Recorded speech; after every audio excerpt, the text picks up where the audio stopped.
Welcome back. Test series UPSC और state public service commission के लिए दोनों जगह ये इक्वली यूजफुल होगा। आप ये मत सोचिए कि पब्लिक सर्विस कमीशन जो स्टेट का होता है वो बड़ा हल्का क्वेश्चन पूछता है। हल्का तो आपको इसलिए लगता है क्योंकि आपकी तैयारी का लेवल ठीक है। तो ये दोनों में इक्वली समान रूप से जो है उपयोगी है। अभी हम लोग टेस्ट सीरीज इकोनॉमिक्स पे बात कर रहे थे, अब हम इंडियन पॉलिटी पे आते हैं।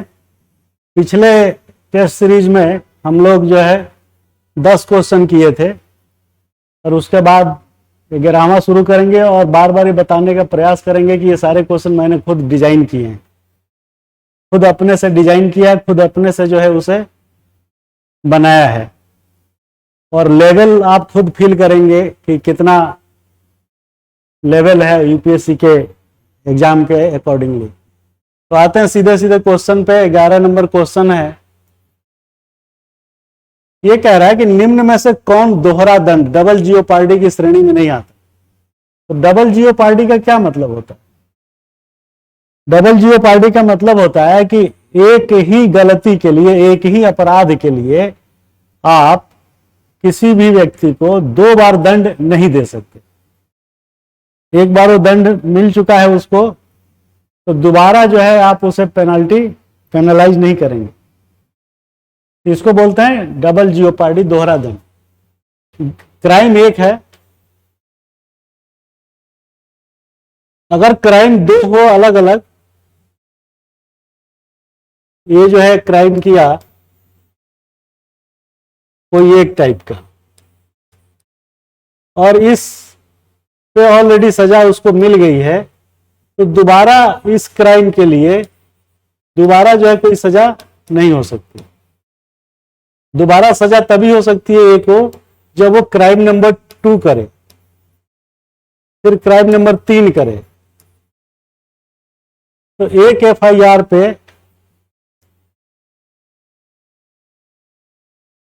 एक ही सजा हो सकती है, डबल सजा नहीं हो सकती। क्वेश्चन देखिए बड़ा घुमाया हुआ। घुमाया कैसे है? ये कह रहा है कि सरकारी कर्मचारी या कर्मचारी मीन्स ऑफिशियल्स, अफसर और सिविल सब ऑफिसर और नॉन ऑफिसर सब शामिल है। सरकारी कर्मचारियों को विभागीय दंड देना एवं आपराधिक दंडारोपण भी करना। मतलब क्या है? विभागीय दंड का मतलब है कि जब आप नौकरी में आते हैं तो आपके कुछ रूल रेगुलेशन होते हैं और अगर आप कोई गलती या त्रुटि करते हैं तो उसके लिए आपको disciplinary and appeal rule, DAR, डर, इससे बचना पड़ेगा, इसको अवॉइड करना पड़ेगा। और इसको आप अवॉइड नहीं करेंगे तो आपकी नौकरी पे सीधा सीधा रिमूवल, डिसमिसल, अंतिम लास्ट सजा यही होती है, डिसमिसल, रिमूवल।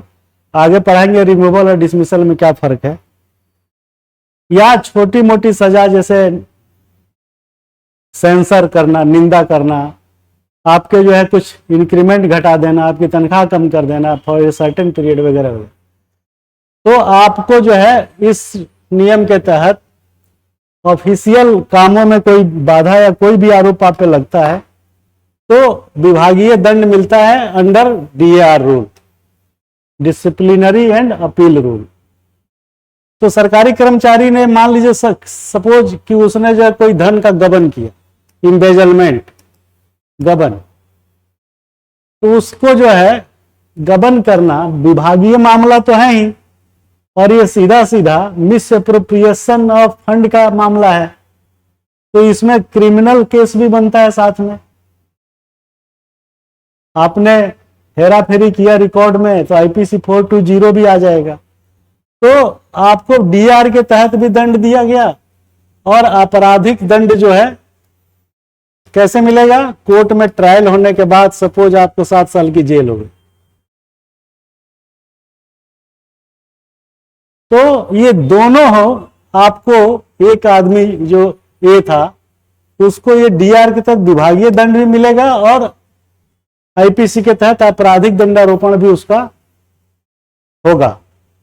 तो कंफ्यूज मत होइएगा, ये जो है सरकारी कर्मचारियों को विभागीय दंड देना और आपराधिक दंड देना, ये डबल जीओपार्डी में नहीं आता है।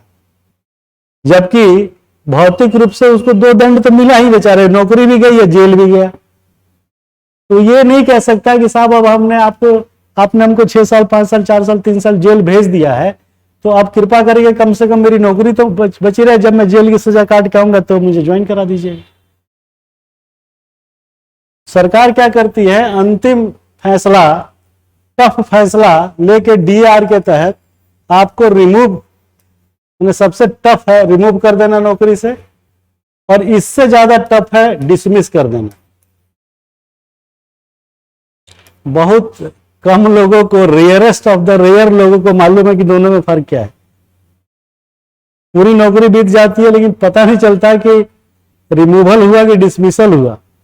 नौकरी दोनों में चली जाती है आदमी की, लेकिन लोगों को मालूम नहीं होता है कि रिमूवल और डिसमिसल में फर्क क्या है। तो रिमूवल और डिसमिसल में फर्क ये है, नौकरी से तो दोनों में निकाले जाते हैं, लेकिन ध्यान दीजिएगा, डिसमिसल अगर लिख दिया और 28 साल एज है आपकी, 25 साल एज है, और नौकरी से निकाल दिया, तो दोबारा जीवन में आप कभी जो है सरकारी नौकरी के लिए पात्र नहीं होंगे। क्या बोला हमने? दोबारा नौकरी, सरकारी नौकरी के पात्र नहीं होंगे, चाहे आपकी उम्र क्यों न बची हुई हो।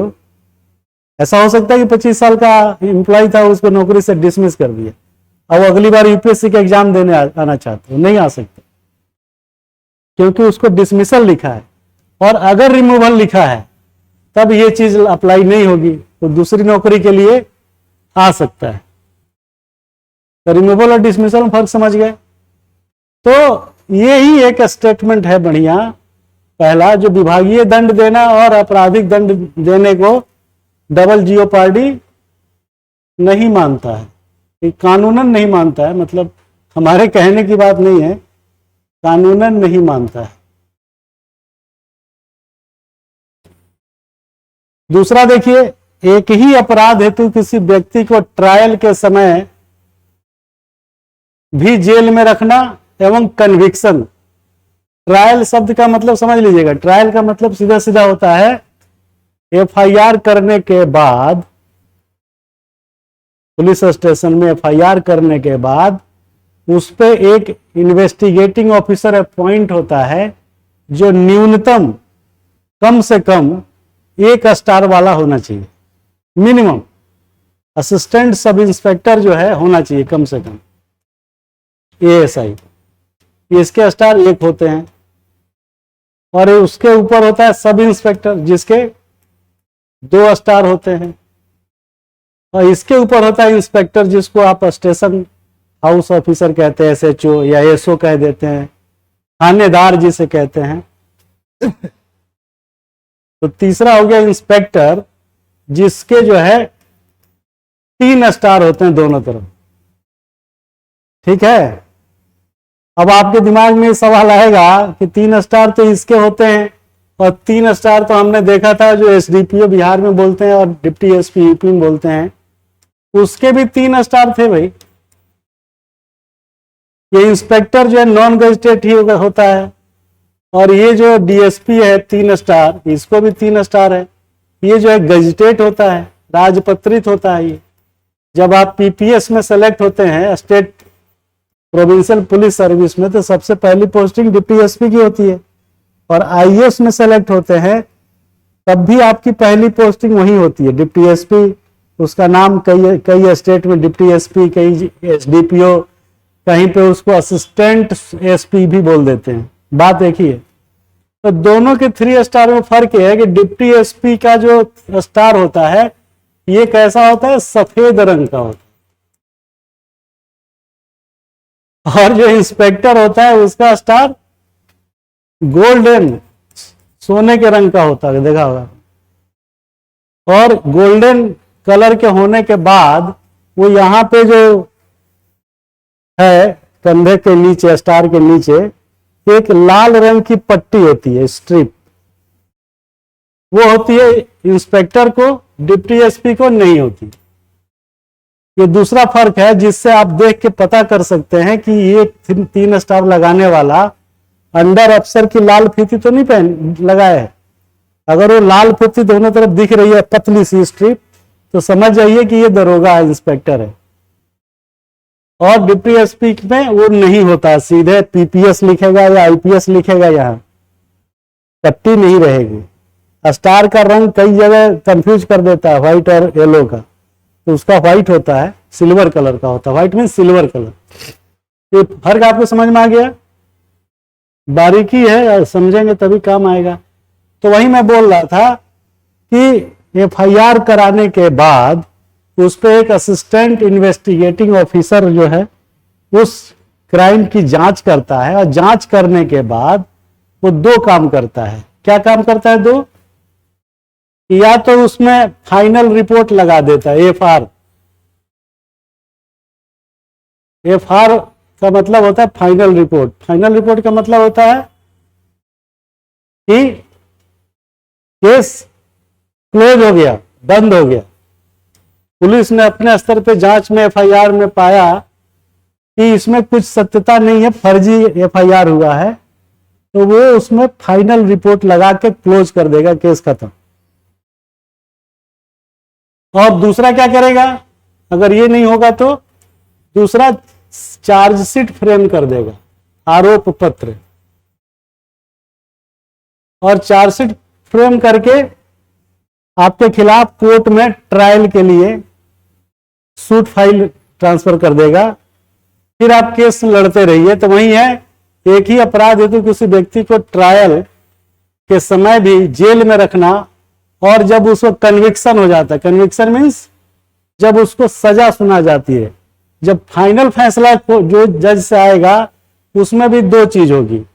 एक होगी कन्विक्शन, मतलब दोष युक्त है, और दूसरा होगा एक्विटल, मतलब कि छोड़ दिया गया, कोई अपराध सिद्ध नहीं हुआ। तो वही कह रहा है कि ट्रायल के समय भी जेल में रहता है और कन्विक्शन होने पे भी जेल में रहता है। पता चला सजा सुनाने में 6 साल लग गया, उससे पहले 2 साल जेल में रहा। तो जब जज ने फाइनल ऑर्डर में 5 साल या 4 साल जेल दिया, तो ये नहीं कह सकते कि साहब 2 साल हम तो ऑलरेडी रह चुके, वो घटा दीजिए। वो तो गया ऐसे ही हवा में, और नए सिरे से आपको जो है फिर से जेल में भेजा जाएगा without any adjustment of tenure of jail. Clear है? तो ये जो है एक ही अपराध हेतु किसी व्यक्ति के ट्रायल के समय भी जेल में रखना और कन्विक्शन पर पुनः जेल में भेजना, ये डबल जियोपार्डी में नहीं आता। ये डबल जियोपार्डी दोहरा दंड नहीं है, भौतिक रूप से पूरा दोहरा दंड है। भाई एक बार आप 3-4 साल लावा गोली में रह लिए, और फिर जब आप ट्रायल में गए वहां से 10 साल की सजा सुना दी, तो 4-5 साल जो रहे वो तो हवा में है, उसका कोई मतलब नहीं है, और वो डबल जियोपार्डी में नहीं आता। आप ये नहीं कह सकते कि साहब हम तो 4 साल ऑलरेडी जेल काट चुके हैं, मेरी सजा आप एडजस्ट कर दीजिए, दोहरा दंड क्यों दे रहे हैं? वो कहेगा कि नहीं, अलग अलग है। तो ये भी डबल जियोपार्डी में कानूनन नहीं आता है, ध्यान दीजिए, वैधानिक रूप से नहीं आता है, लेकिन भौतिक रूप से तो दिख ही रहा है भाई कि 4 साल जेल में सड़ा, फिर आया तो 5 साल 6 साल और भी। उसी तरीके से 1 नंबर में इसकी नौकरी चली गई, फिर जेल चला गया, आप कह रहे सिंगल दंड है तो डबल जियोपार्डी, लेकिन कानून की परिभाषा के हिसाब से ये कानून में नियमों में ऐसी व्यवस्था कर दी गई है, तो उसके हिसाब से देश चलेगा ना। तो उसके हिसाब से ये भी डबल जियोपार्डी नहीं है, तो ये भी सही है, श्रेणी में नहीं आता, और बी भी नहीं आता। सी देखिए, किसी मामले में 2 अलग अलग न्यायालयों से दंडारोपण।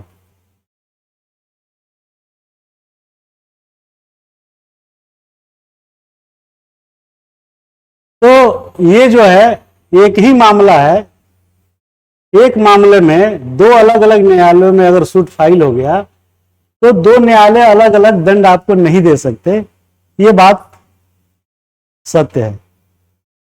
तो ये डबल जियोपार्डी में आता है।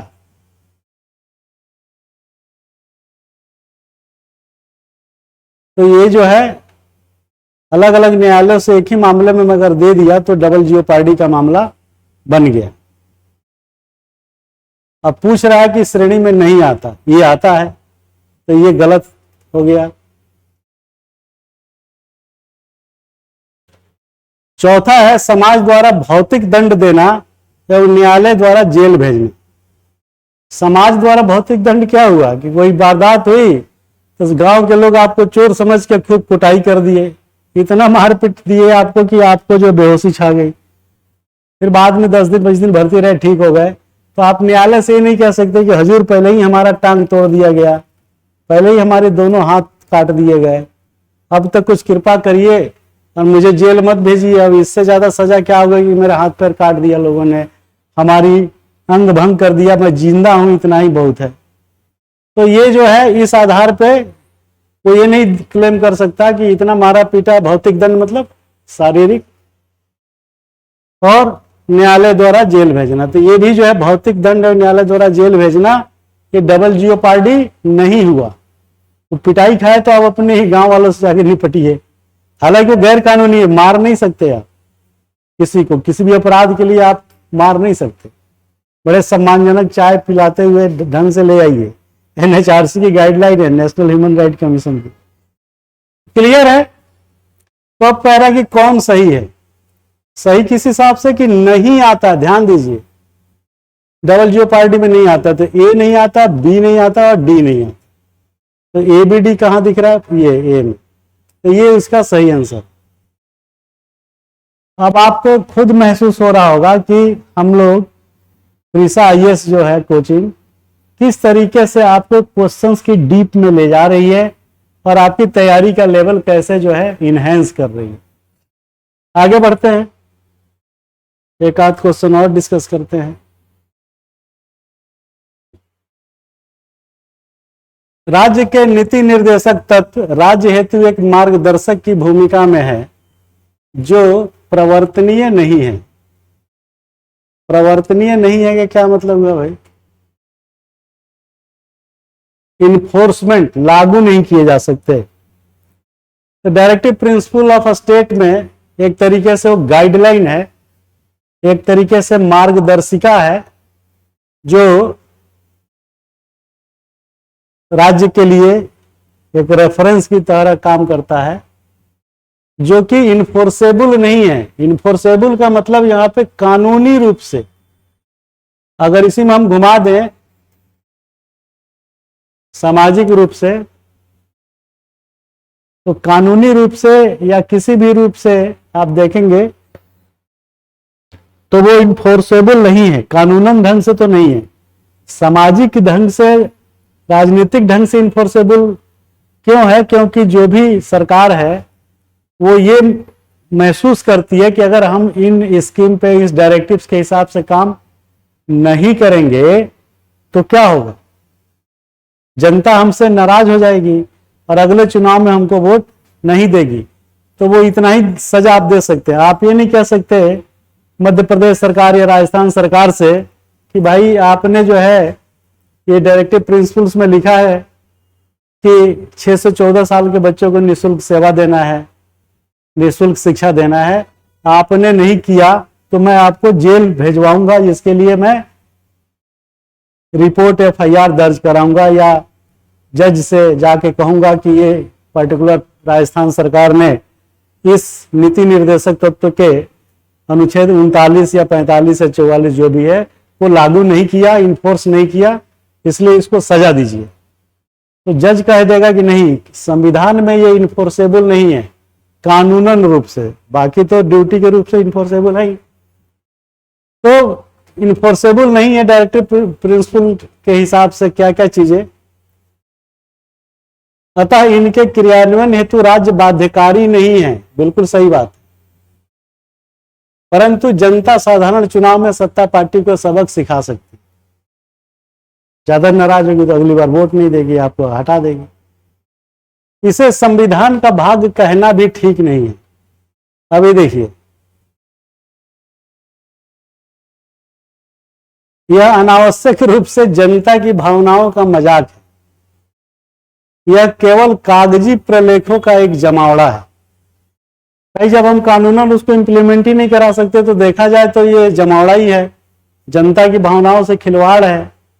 और संविधान में जब इसको इन्फोर्सेबल नहीं किया है तो वो किस तरीके से संविधान का भाग हुआ।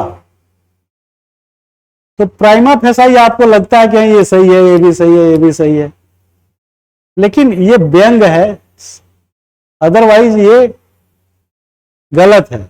आप सरकास्टिक रूप से कह सकते हैं, मजा लेने के लिए कह सकते हैं, आप टोंट कसने के लिए कह सकते हैं। तो ये टोंटिंग के लिए तो ठीक है, लेकिन क्रियान्वयन के लिए जो है ये ठीक नहीं है। ये भाग कहना कि संविधान का भाग कहना भी ठीक नहीं है, ये गलत है। संविधान का भाग है, अनावश्यक रूप से जनता की भावनाओं का मजाक है, ऐसा नहीं है, क्योंकि उसमें पहले ही लिखा है कि लीगली इन्फोर्सेबल नहीं है। अब जमावड़ा नहीं कहेंगे भाई, उसको रेफरेंस की तरह से सरकारें यूज करती है, इसीलिए इसमें सिर्फ ए सही है, बाकी सब गलत है।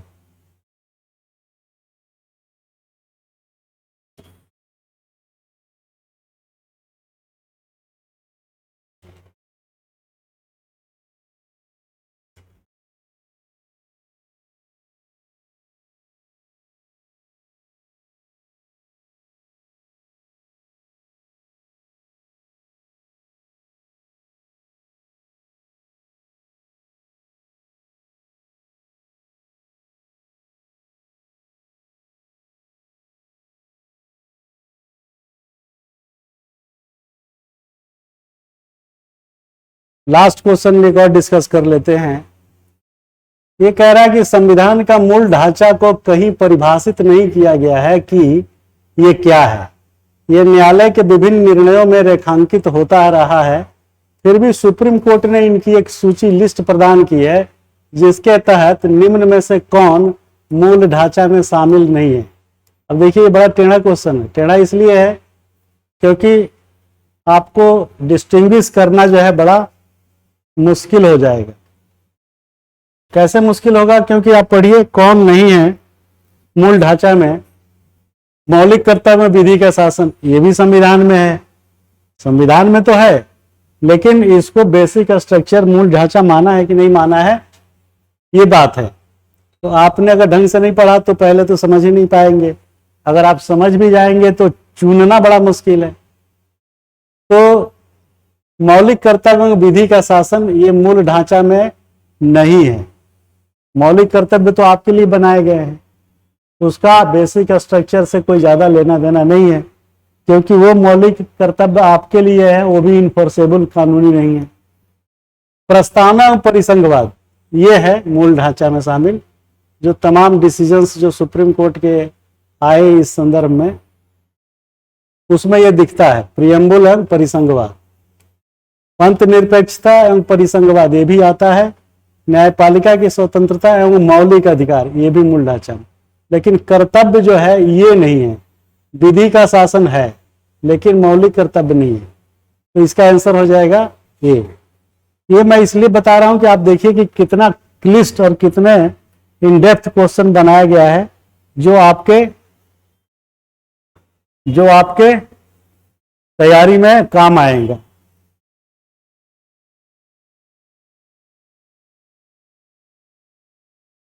कितना मिनट हो गया? हाँ, कितना टाइम हो गया इसको? 23।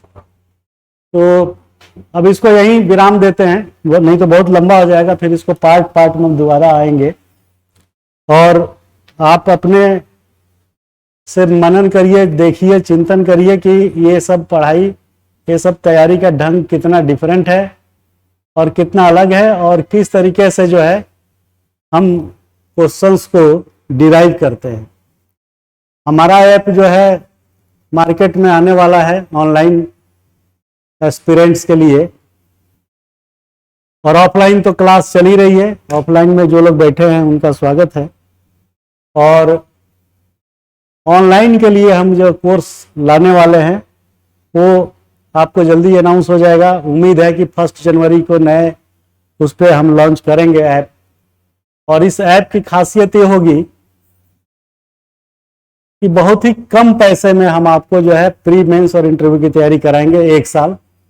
उसका अनाउंसमेंट हम करेंगे, और इतना कम फीस रखने वाले हैं कि आपको विश्वास नहीं होगा, तो आप हमारे इस डेमो क्लास से जुड़े रहिए और पहले खुद क्वालिटी चेक कर लीजिए, उसके बाद ही उस ऐप पे आप जाइए ऑनलाइन के लिए। तो ठीक है, मिलते हैं फिर 10 मिनट ब्रेक के बाद। Thank you very much.